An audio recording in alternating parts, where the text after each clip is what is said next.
One of the weakest aspects of our culture is our lack of real backbone in every aspect of our lives. We have weak backbone in being fathers. We have weak backbone in being mothers. We have weak backbone in being spiritual leaders. We have weak backbone in being a manager or a leader in our realm of operation. Most of us are just weak. And it's, like I said before, I think it all happened the first time I heard "I Want to Hold Your Hand" through my transistor radio. Everything started to change, in America. But we've become a nation of weakness in a lot of ways. Now, that doesn't mean that there are not some strength. There isn't some strength in our nation, or some people who are strength. The lack of real backbone has caused a lot of problems. We are in a place where prayer is not allowed in school, God is not allowed to be mentioned. We can't have Christmas, we have to have a winter festival. We can't have Thanksgiving, we'll have the fall festival. We can't have anything that has God attached to it or mentions our Christian heritage, because we might offend somebody. And it goes on. That's just part of it. We have a generation of spoiled brats that should have had the pacifier slapped out of their mouth when they were 18 years old. Amen. Okay? And they walk around whining. That's right. I was watching a guy on the news the other night being interviewed, and he was with this Occupy Wall Street, Occupy America movement. And if it hadn't have been so ridiculously funny, I would have cried. He actually wanted to be supported in every way, house, car, food, everything, by the government. And the commentator asked him, well, who's going to give it to you? Well, the government. Well, who's going to give the government the ability to do that? This guy's 32 and going to college. Weak.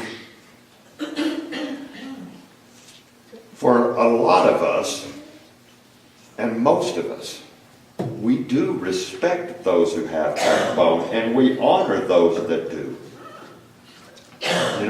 When somebody stands up and says, no, it goes no further than here, we say, even if we disagree, we're like, yeah, that's good. That's right. Finally somebody, it might not be right, but somebody's standing up. But we are distracted. And we are fearful. And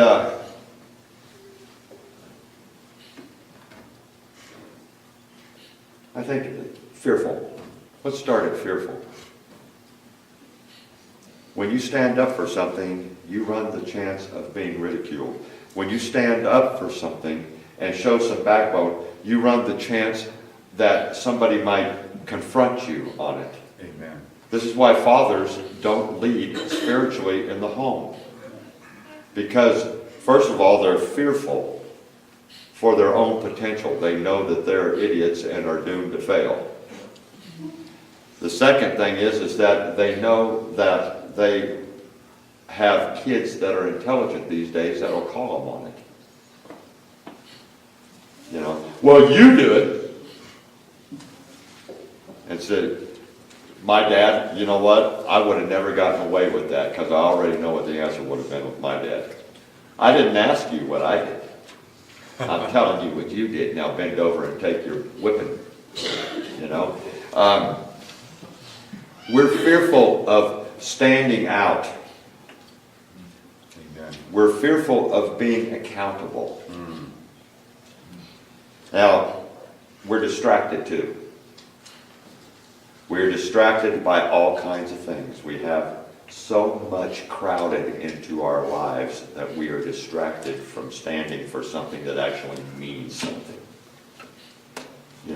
We'll stand up for this or that, or a hobby or an interest, and But where's our backbone when it comes to things that matter? Amen. Where is it? I mean, we'll move heaven and earth to take our family camping, but we'll barely roll over and grunt to get up and go to church in the morning. And camping is something that's over in 2 days, and church is something that can have an eternal return. Amen. That's right. I really try to understand it.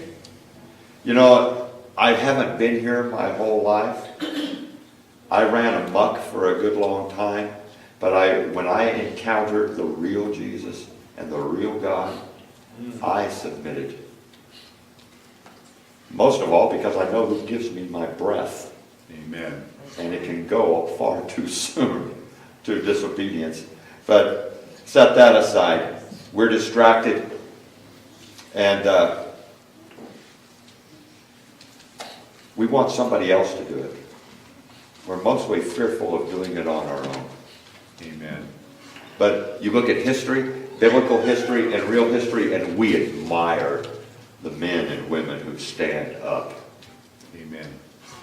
You know, whatever the real history is behind Wyatt Earp, the legend that we've gotten handed down, all of us go, yeah, Wyatt Earp. You know, because he stood up and fought.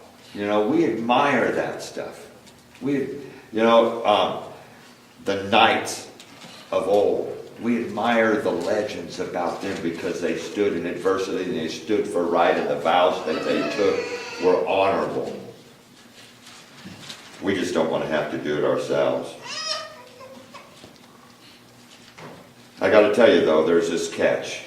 God has a habit and a history of blessing those that do stand up. Amen. It's not costless. It does cost. Sometimes it is a very costly thing. But God does. First of all, we are distracted. Secondly, we are fearful. But thirdly, we are rebellious. Yes. We don't want anything interrupting with our lives. We want our lives on our terms. And we don't want to surrender our terms. Is any of this hitting home with anybody? We want God on our terms. We want Jesus Christ to fit well inside the box that we have offered up. And it's not comfortable when God colors outside the lines or takes our lives outside of the box. All right? We want it safely delivered. I want to talk to you this morning about the prophet Daniel. Daniel, from the very beginning, as a young man, took a stand. I like Daniel. I wish I could be like him. I'm not. But I wish I could be like him. First of all, he, as a young man, he must have had one heck of a father. Because when he was taken into captivity by King Nebuchadnezzar and taken to Babylon, as a young man, probably between 17 and 19 years old, he made a stand there. He made a stand and he said, look, the king said, throw all the good stuff at him. I want him well fed and everything. He said, no, I'm not going to eat all the fancy food. Just bring me vegetables. And God blessed that action and grew him in health and stature despite not having the food that the other guys did. And the leaders took note. So right from the beginning, he was making the correct choices and taking a stand for his God. His priorities were right.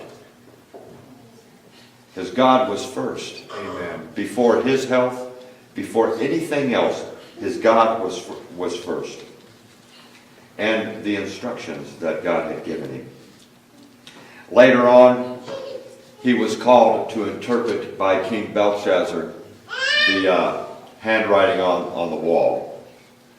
And his fame grew through that. That night, according to his own interpretation of the handwriting on the wall, The Babylonian Empire fell into the hands of Darius the Persian, Cyrus the Mede, or vice versa.